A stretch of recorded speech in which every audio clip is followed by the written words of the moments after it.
यहाँ?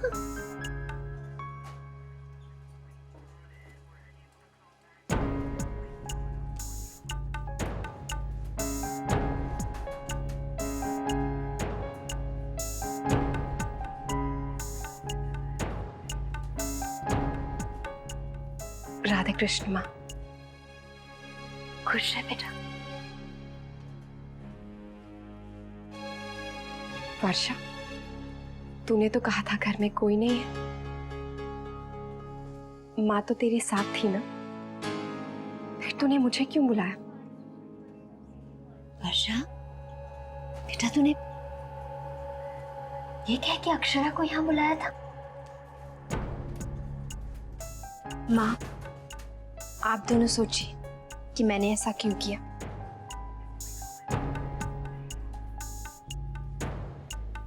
मैं तब तक डॉक्टर से चेकअप करवा के आती हूँ।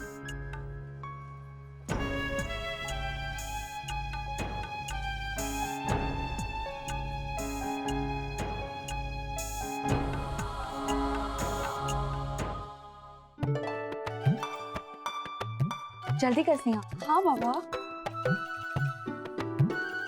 ये ले, इसे कोरियर कर देना और कहना टाइम पे पहुंचना चाहिए। ठीक है? अरे ये तो जल्दी में यही रह गया। स्नेहा, बेटा तेरे कपड़े। जी मैम, रख दीजिए ना।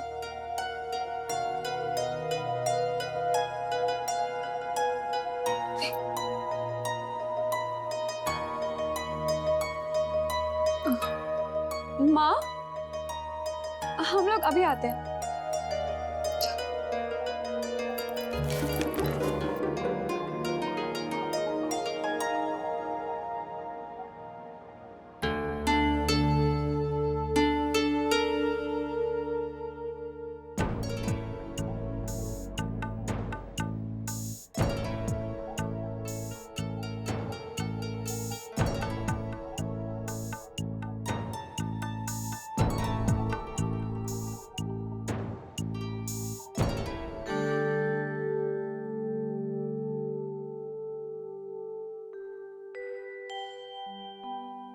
बहू, तुम ठीक तो हो ना? जी माँ। दिन में भी सोने लगी हो? माँ, सुबह से मेरे सर में बहुत दर्द था, मैंने दवाई ली, इसीलिए शायद आंख लग गई। मैं शिकायत नहीं कर रही, वो इतना काम पड़ा है ना इसलिए। बाजार से अभी तक सब्जियां नहीं आई है, रात का खाना कब बनेगा? और मैंने तो अभी तक शाम का नाश्ता भी नहीं किया है। मेरी तबीयत ठीक होती तो मैं खुद ही बना लेती। आप घर के काम की और बाहर के काम की बिल्कुल चिंता मत कीजिए, हमने सब खत्म कर दिया। अच्छा, जरा ये नाश्ता चख के बताइए कैसा बना है? हमने खास आपके लिए बनाया है।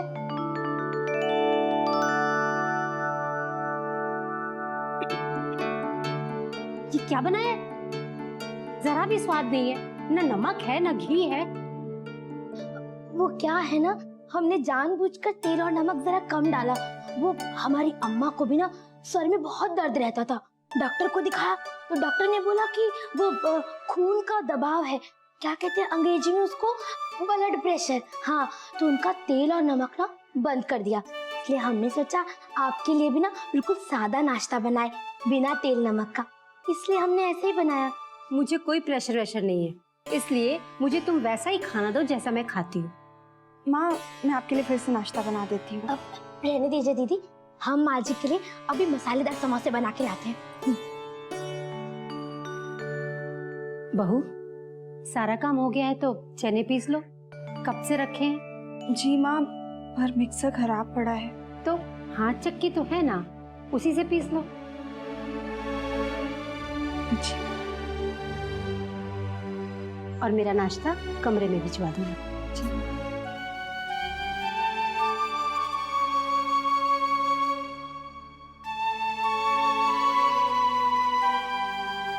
दीदी, आप रहने दीजिए, आपकी तबीयत वैसे ही ठीक नहीं है, हम पीस देंगे, आपसे बैठा भी नहीं जाएगा। और वैसे भी भाभी माँ ने आपका ख्याल रखने के लिए हमें यहाँ भेजा।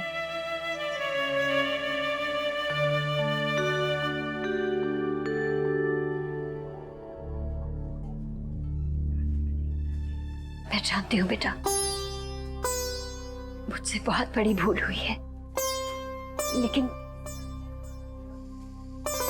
क्या तू कभी अपनी माँ को क्षमा नहीं करेगी?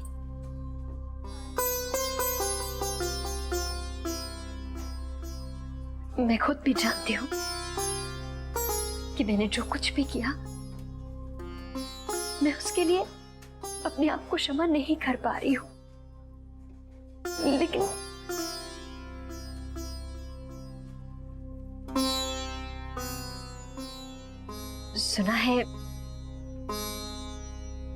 सुना है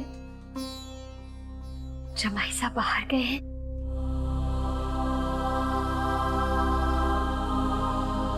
कोई फोन आया उनका?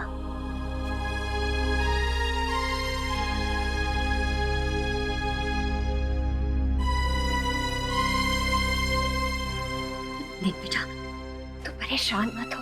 हाँ, मैं सब ठीक कर दूंगी। अब जमाई साहब तुझे बिल्कुल गलत नहीं माँ, आप प्लीज कुछ मत कीजिएगा। नैतिक तो मुझसे बात भी नहीं कर रहे हैं, इतने नाराज है मुझसे कि मेरा फोन तक नहीं उठा रहे हैं। जान के दूर चले गए मुझसे।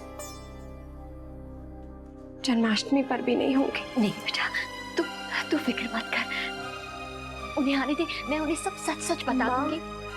मैंने कहा ना, आप उनसे कुछ मत कहिएगा, कुछ मत कीजिएगा। अब अगर वो मुझे ही दोषी समझ रहे हैं तो ठीक है, यही सही। ऐसे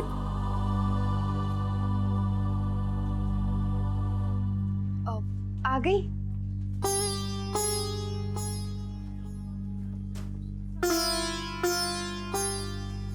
क्या कहा डॉक्टर ने? वो बस इंजेक्शन लगवाना था, हो गया। ठीक है, मैं चलती हूँ।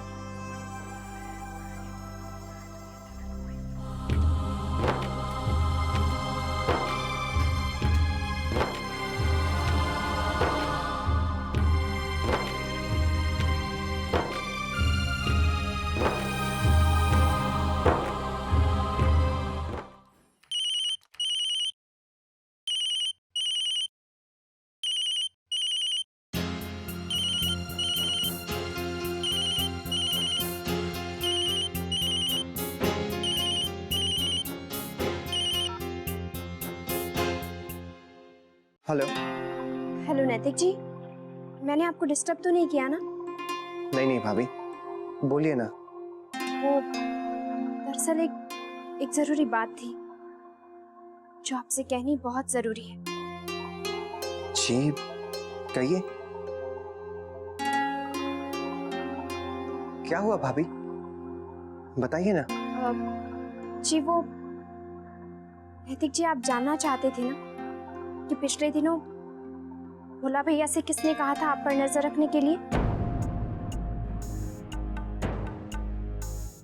मैं बताती हूँ कि ये किसने किया, कौन आप पर शक कर रहा था। अक्षरा तो आप पर आंख बंद करके भरोसा करती है, वो एकदम निर्दोष है।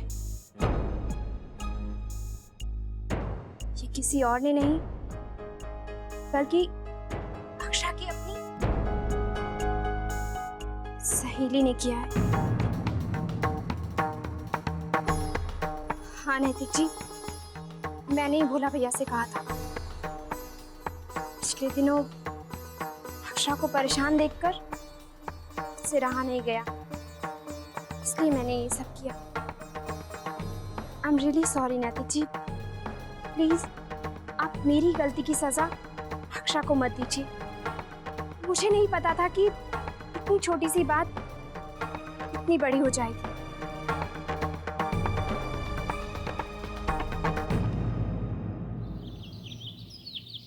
आपको जो जो सामग्री चाहिए मंगवा दीजिए। और हाँ, आज आपको बाजार जाने की जरूरत नहीं है, राज बनना चाह रहा है। सब आ जाएगा महाराज जी। ठीक है, लिखवा देंगे। महाराज जी, क्या हुआ? आपकी तबीयत तो ठीक है ना? कैसे होगी इनकी तबीयत ठीक? ना सुबह से किसी से झगड़ा किया, ना बर्तन पटके। हाँ, गुलाबो होती तो अब तक ये सब शुरू हो गया होता। महाराज जी, आपको गुलाबो की याद आ रही है ना? अरे अच्छी बात ना है बेटा, लड़ने की आदत तो बेक हुए, हम का उतना लड़। अरे हम तो जिस सोच रहे थे, अगर गुलाब होती तो आप लोगों की ना एक मदद तो हो जाती। महाराज जी, हम सब है ना, आप उसमें सारा काम निपटा देंगे। अगर आपको किसी भी चीज की जरूरत होगी आप बता देना। बता। पूजा के लिए फूल तो आ गए हैं, लेकिन सजावट के लिए और मंगाने होंगे। भाभी माँ कह रही थी इन्हें और भी सामान चाहिए। ठीक है, कोई बात नहीं, आप मुझे लिस्ट दे दीजिए, मैं बाजार जाके ले आता हूँ। मुन्ना होता तो बाजार का काम वो संभाल देता। हाँ, आज कन्हैया नहीं है हमारा, कमी लग रही है उसकी। होता तो रौनक होती। भाभी, पता है बचपन में भाभी माँ दादा को एकदम कान्हा जैसे तैयार करती थी, मुकुट और मुरली के साथ।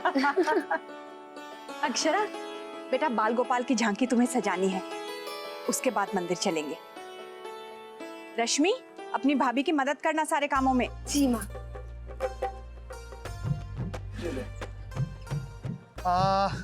ठीक है, मैं ले आता हूँ। भाभी माँ, आता हूँ। महाराज, अभी आप तैयारी शुरू कर दीजिए। ठीक है, हम कर लेते हैं अभी सब। तो फिर जरा हम भी रसोई में देखें। भाभी चलिए, हम भी चलते हैं, झांकी चल के सजाते हैं। चलिए ना।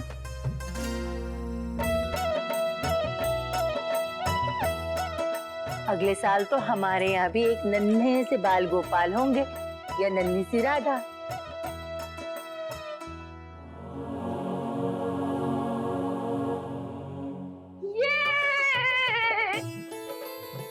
अरे वाह, ये सब क्या है?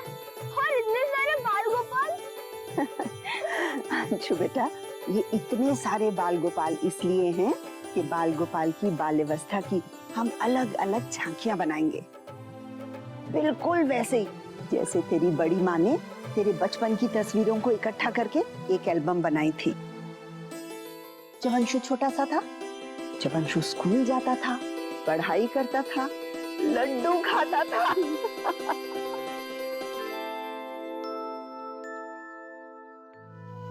बड़ी बहू जी, अंशु को इनके बारे में बताओ ना। हाँ हाँ बड़ी माँ, बताओ ना। माँ, आप ही बता दीजिए ना, मैं जरा ये खत्म कर लूं।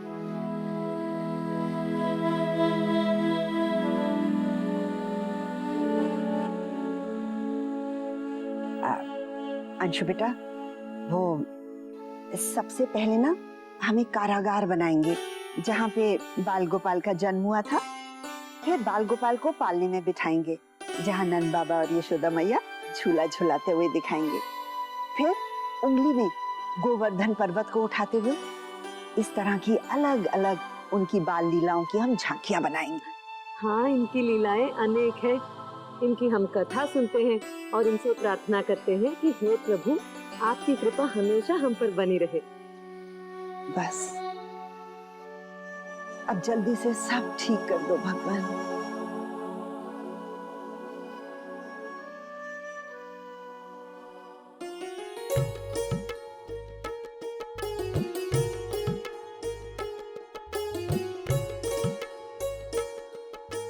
पता है भाभी, हम तो हर साल बहुत धूमधाम से बाल गोपाल की झांकी सजाते हैं और दादा को तो महाराज जी ने बचपन में ही सिखा दिया था, हाथी घोड़ा पाल की, जय कन्हैया लाल की।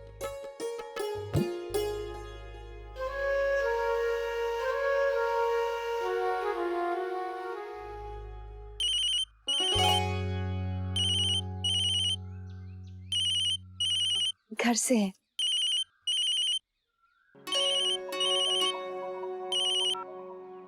हाँ वर्षा, बोल। बस जन्माष्टमी की तैयारियां चल रही हैं। अच्छा, एक बात तो बता, तूने माँ से अब तक बात क्यों नहीं की? कितनी उदास है वो। उनका किसी भी काम में मन नहीं लग रहा है। त्योहार के दिन तो सारे शिकवे शिकायतें दूर हो जानी चाहिए ना। मुझे तो ये सब अच्छा लग रहा है। नैतिक मुझसे इतने नाराज हैं कि मुझे गुस्सा आता है माँ पर। पता है, नैतिक ने जाने के बाद मुझे एक फोन तक नहीं किया है। क्या? उन्होंने तुझे अब तक फोन नहीं किया? फोन क्या, मेरे SMS तक का जवाब नहीं दे रहे हैं। मैं फोन करती हूँ तो उठाते नहीं हैं। मेरी तो ऐसी हालत हो गई है कि मैं किसी से कुछ कह भी नहीं सकती हूँ। किसी काम में मन नहीं लग रहा है मेरा। बस प्रार्थना करती हूँ कि सब ठीक हो जाए। चल मैं रखती हूँ अब।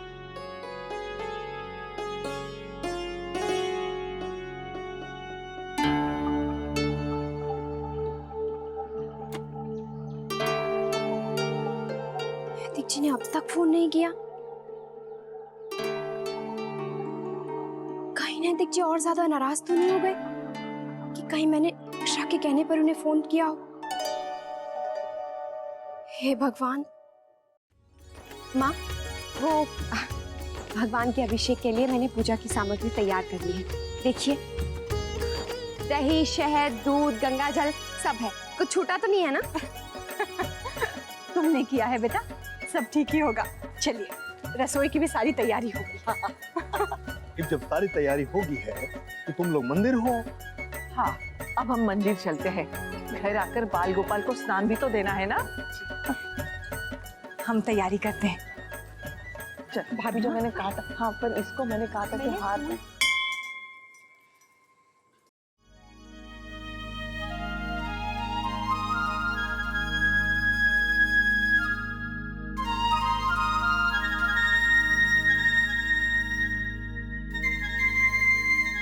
अरे गायत्री बहन, राधे कृष्णा। राधे कृष्ण। ये आपकी बहू है ना अक्षरा? राधे कृष्ण। राधे कृष्ण। शंकरी ताई ने बताया था इसके बारे में। ये मेरी बहू है राधा। राधे कृष्ण बेटा। माँ कह रही थी कि आप बहुत ही अच्छा भजन गाती है। बस वो ऐसे ही। नहीं बहू, आज तो हम जरूर सुनेंगे। सुनाओ ना भजन। नहीं, आज तो पूजा। आज क्यों नहीं? नहीं, हम तो आज जरूर सुनेंगे। क्यों गायत्री बहन? अक्षरा बेटा, गा दो भजन। भजन के लिए मना नहीं करते।